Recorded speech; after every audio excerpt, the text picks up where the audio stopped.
What Jesus will do if you fail him again. Not once, not twice, but after he warned you, after he helped you, after he pulled you out before. This message is not for everyone. This is for the person who feels guilty praying the same prayer again. For the one who says, "Lord, I promised you last time, but I broke it." For the one who wonders in fear, "Have I finally gone too far?" Tonight, you will not hear soft lies. You will hear truth, warning, and hope all at once. Because Jesus is not silent when you fail him again. He responds. And what he does next will either change your life or confirm your destruction. Stay until the end. Jesus sees the failure you try to hide. When you fail Jesus again, the first thing you must understand is this: he already saw it coming.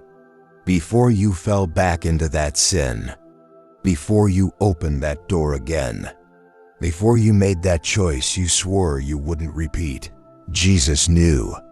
The Bible says he knows the end from the beginning. So your failure did not shock him, but it grieved him. Jesus does not look away when you fall. He looks directly at you, just like he looked at Peter after the rooster crowed. That look was not hatred. It was not surprise. It was truth mixed with sorrow. When you fail him again, Jesus allows you to feel the weight of what you did. Not to destroy you, but to wake you. That heaviness in your chest, that restless guilt at night, that voice whispering, "Why did I do this again?" That is not condemnation. That is conviction. Jesus removes false peace when you choose rebellion. Because peace in sin is more dangerous than pain in repentance. If you feel uncomfortable after failing him again, it means he has not left you yet. Because the scariest place to be is when you sin and feel nothing. Jesus withdraws comfort, but not his presence. Here is a truth few people tell you. When you keep failing Jesus, he does not immediately punish you. But he also does not keep comforting you the same way. Grace abused becomes discipline delayed. Jesus may stop rescuing you from consequences you keep choosing.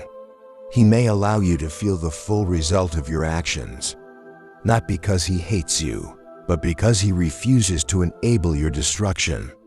You may pray and feel silence, worship and feel dry, cry and feel distant. This is not abandonment. This is withdrawal of comfort, not withdrawal of love. Just like a loving father steps back and says, "You must learn," Jesus sometimes steps back and says, "Now choose." He is still watching, still waiting, still ready. But he will not chase you into the same sin forever. If Jesus keeps saving you while you refuse to change, you would never grow. You would never fear God. You would never repent deeply. So when you fail him again, Jesus may allow the storm to last longer, the pain to go deeper, the silence to grow louder. Not to push you away, but to pull you back for real this time. Jesus warns you one last time in ways you can't ignore. When you fail Jesus again and again, there comes a moment when gentle conviction turns into loud warning. Not because he is angry without mercy, but because mercy has a limit before judgment steps in. Jesus begins to speak clearly, not subtly. Through a sermon that pierces too close. Through a verse that won't leave your mind. Through a dream, a fear, a sudden interruption. Through someone confronting you when you least expect it. These are not coincidences. These are final alarms. The Bible says God warned Pharaoh repeatedly before hardening his heart. Not because Pharaoh lacked chances, but because he rejected them. When Jesus warns you after repeated failure, it is proof he still wants you back. But it is also proof that time is running out. You will feel an urgency in your spirit, a pressure to choose, a discomfort you can't escape. This is the most dangerous moment, because you are still free to walk away. Ignore this warning and your heart begins to harden. Not suddenly, slowly, quietly, until sin feels normal and repentance feels unnecessary. If Jesus is warning you right now, this is not the moment to delay, because warnings ignored become consequences embraced. Jesus allows consequences to teach what mercy couldn't. There is a line many believers misunderstand. Jesus forgives, but he does not always remove consequences. When you fail him repeatedly, Jesus may stop blocking the fallout. Not as revenge, but as education. Some lessons cannot be learned through sermons. They must be learned through loss. Loss of peace. Loss of relationships. Loss of favor. Loss of opportunities you once took for granted. Jesus lets the prodigal son reach hunger before rescue. He lets the storm shake Jonah before redirecting him. He lets Peter weep bitterly before restoring him. Consequences are not proof you are rejected. They are proof you are being trained. But hear this carefully. Not everyone who faces consequences returns. Some blame God. Some grow bitter. Some choose pride over repentance. And that choice determines everything. When consequences hit after repeated failure, Jesus is watching how you respond. Do you humble yourself or justify yourself? Do you repent deeply or complain loudly? Because consequences can either break your chains or seal your heart. Jesus watches to see if you will truly repent or just feel sorry. Here is the dividing line. This is where many believers deceive themselves. Feeling sorry is not repentance. Crying is not repentance. Fear of punishment is not repentance. True repentance is turning, not trembling. Jesus watches what you do after the tears dry, after the prayer ends, after the guilt fades. Do you cut off what causes you to fall? Do you walk away from what pulls you back? Do you change patterns or just apologize again? Jesus said, "Go and sin no more," not come back next time you fail. When you fail him again, he waits for fruit, not promises. Actions, not emotions. Obedience, not excuses. If repentance is real, Jesus moves fast with mercy. But if repentance is fake, he allows distance to grow. Not because he is cruel, but because he refuses to be mocked. God is patient, but he is not passive. Loving, but not permissive. Jesus either restores you completely or releases you to your choice after repeated failure, after warnings, after consequences, after the moment of true repentance or stubborn resistance. Jesus makes a decision, and this truth is heavy but necessary. If your repentance is genuine, Jesus does not restore you partially. He restores you deeply.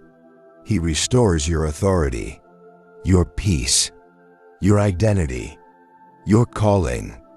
Just like Peter, the same man who denied him 3 times, was later trusted to feed his sheep. Failure did not disqualify Peter. Refusal to repent would have.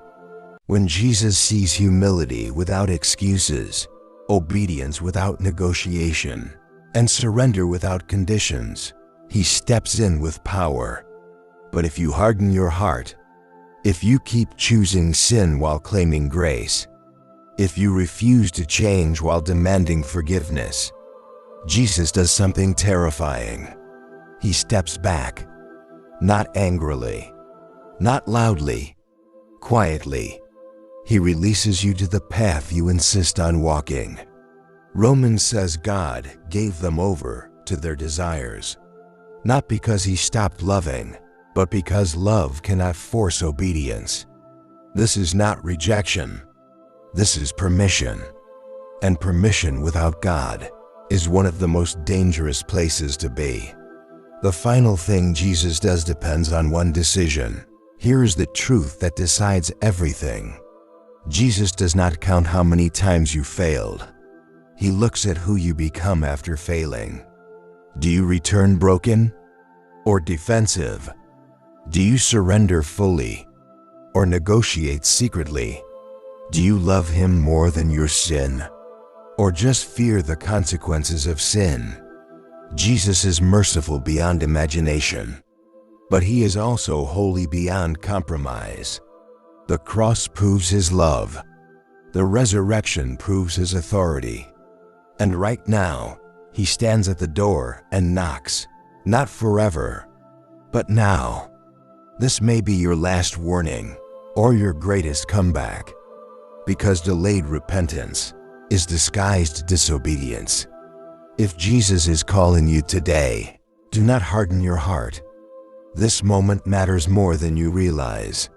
If you have failed Jesus again, this message is not here to shame you. It is here to wake you.